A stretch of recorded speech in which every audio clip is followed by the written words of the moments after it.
That's very important. I think as parents we need to always remember that, Mm. and also what they will tell their children. Yeah, their children, and what they will pass on to their children from me. Because one thing I've learned from parenting, and I've learned this naturally, because I don't read parenting books. I've Okay. decided to do it my own way. Figure it out. Yeah, figure it out, and it's working. Yeah. One thing is, what will they pass on to their kids from me? Because some things they learn by watching, some things you don't tell them. For example, how you relate with their mother.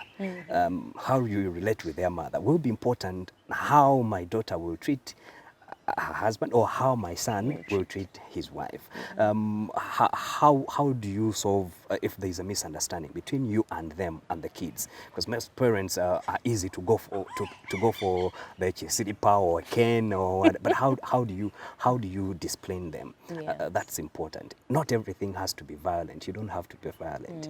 So that's important, and I want them to pass on the good things from me to their kids.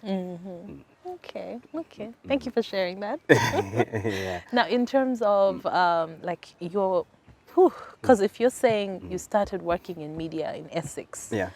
wow, Yeah, it's been a while. So when right? I say I'm So your planning, life. so when I say I'm planning to retire next year, yeah, it's been a long ride. It's been a long time. Yeah. Okay, so you've seen a lot of changes as someone who's been working in the media industry for so long. As a journalist, you've seen so many changes in terms of what is happening now with broadcast media, the traditional, the TV, the radio, and now even the online as well. What are some of the things that you have learned along the way? Because we're always trying to nurture the next generation, the people who are coming into media now. And it's a very different space. Yeah, it's a different space. From where we started. Yeah. A lot has changed. A lot has changed. Of course, social media is changing the game a lot more. But one thing I've learned is that you have to be able to evolve and keep rediscovering yourself, because if you don't do that and stay in the same space, you're going to become irrelevant. For example, the way I used to present my updates 5 years ago has changed to how I do it these days, because I know things have changed. If you stick to the same thing, you're going to leave out so many people and you're going to become irrelevant in the process. So you have to keep rediscovering yourself if you're going to stay in the media. And now you have to use social media a lot, because it's part of life, it's part of us. I don't use my social media platforms a lot for sports, and that's deliberate. It's deliberate. Yeah, it's deliberate. I want to express my other side, because people already know me as Patrick Kanyomozi, a sports person. But there's the other side of me that is passionate about other things. Yes. The other things, because for sports, I get so many platforms to air out my views, radio, TV, interviews, and everything. But there's the other things that concern me that I don't get the opportunity to. So I use social media to air out those views. Yeah. That's why you see a lot of politics, a lot of fights for human rights. I'm very passionate about human rights. I'll come up against anyone that violates human rights. So for me, that's deliberate. Okay. I use it to. It's deliberate because it's definitely been a very a change in the last few years that you've actually decided to speak up a lot more. Yeah. And I think a lot of people are still afraid to speak up. Yeah, but a lot of people are afraid, and you can't blame them because the environment is harsh. Yeah. If you don't have, okay, I don't want to, but if you have to be really, if you don't have a strong stance. Yeah, a strong stance. You can't speak out because things are tough these days. Yeah, but again, keeping quiet is in most cases is worse than speaking up. That's why I speak up, and I'm not afraid to speak up, despite the threats and everything. I speak up because that's the only way. So you do receive a lot of threats? Yeah, of course. Of course I do. But for me, I don't care, because I really want my voice to be heard. And you believe in everything that you're saying? Yeah, I believe in what I'm saying, and I believe I could be wrong, but I believe I have a duty to play in changing how things are. And I'm not going to contest to go to Parliament and try to change things from Parliament, but I can use my my little voice. Yeah, your platform, your space. Yes, my space to express my views and express concerns and speak to the people in authority. And the good thing is that these things get to them. I know they get to them because I can tell from the threats. I can tell from how they organize to gang up against me. That means my message gets to them. Yes. And that's all I wanted. Because I'm not violent, I'm not going to use violent means. Exactly. But I just want my voice to be heard, and I'm happy that it's being heard. So every time they gang up against me, I'm happy. I'm like, yes. And you're ready. Yes. Like, let's go. So every time they gang up on me, yes, they heard me.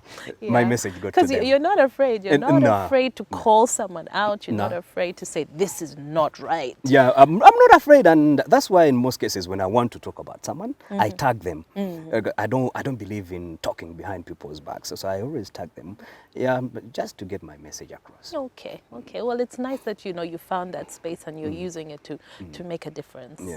Because we all want society to get better. We want our children to be protected, to be safe, and yeah, we need to see more positivity. So it's nice to see someone who's like, yes, I said it, and this is what I mean, and this is what I think. Yeah. Especially in media and as a journalist, because as journalists in Uganda, we've been having a rough time. Yeah, we've been having a rough time, but I believe in each one using their spaces, because I use my space that way to advocate for good governance, to advocate for respect for human rights. I mean, someone else could be using it for something different, probably to mobilize maybe funds for pads for school-going children, maybe fight for women's rights, maybe gender rights and things like that. So we can all use our spaces to advance what we believe in, and me, that's what I do. So that's why there's little sports in most of my social media. Okay. Yeah. One of the things I really like, and you just mentioned it, like, how you relate with your wife, and then how you also help her in what she's doing. I mean, with Lucky's Groove Bag, you've been organizing those events, and then you see, she likes to work out as well. She likes to dance, which is also another way to like stay healthy. And you've been really supporting that. I love seeing that, and I feel like, a lot of people can actually learn from that. I hope she supports you too. Yes, she does. She does. She's my #1 supporter, and yeah, we like supporting each other because I mean it's the two of us, and if we don't support each other, then who is going to support the other? She's very supportive. I remember when I was contesting for the USPA presidency, it was a very tense time because the campaigns were really tough. The competition was tough, but she was there for me. I used her platforms to campaign for me and things like that. But there are other things that she supports me. And most of the decisions that I make, she tells you, do you really want to do that? If she doesn't believe in it, she will ask you, are you really sure that's what you want to do? And then she will support you. I do the same because I know what she likes, I know what she's into. But it's Lucky's Groove Back. I give my 100%, organizing the event, looking for sponsorship, and all the other things. Yeah, because I mean, we are one, and we have to support each other. Yeah. Okay, so one of the things you mentioned about, like, when you identified Golola Moses, you could see he's talented, he was going places, but you're like, okay, how can you position him better? Is that something you do a lot, in terms of like scouting for talent as well? Yeah, well, but it's something that I really wanted to do because I have the eye for talent, and I have the eye for potential. But the aftermath of the Golola incident, well, forced me to take a step back because it gave me second thoughts on the professionalism of Ugandan athletes. Because you agree on one thing and then they will go against it, most of them. Okay. So I decided to take a step back, but it's something I'm planning to resume because I'm in my retirement. I'm setting up an agency which is going to do that among other things. Okay. Yeah, so I'm going to do that. Well, one, because I have so much experience in this field, but also I have the other training, the marketing side and brand positioning and things like that, which is lacking. Some of our sportsmen, they can be good, but they don't know how to make themselves a brand. And in this sports industry right now, you have to be a brand to be able to earn from endorsement deals and appearance fees and things like that. Otherwise, talent alone is not enough. Yes, yes, that's very, very true. I mean, you have to brand yourself. Yeah. Okay. So in terms of, you know, like what you were saying, we need a lot more support from government, whether we like it or not. It's important. And I think one of the saddest things is when we have Ugandans go, leave the country, win something, come back, and nothing happens, or there's no support. Is that something that you try to do a lot at USPA? Yeah, as USPA, we try to advocate for more funding to the sports sector, because well, for us as journalists, we also want to work in a sector that is growing. If it's stagnant, then that means that our trade is also going to be stagnant. That's why we go the extra mile. We are not just reporters of sports. We don't just bring to people information about sports, but we do go the extra mile to try to improve the sector in which we operate. So we are strong advocates of improving it, because if it improves, then we also improve as sports journalists in the country. Okay, okay. Well, Patrick, thank you so much for joining me. I am happy to hear that some plans are, you know, are underway. Yeah, retirement plans.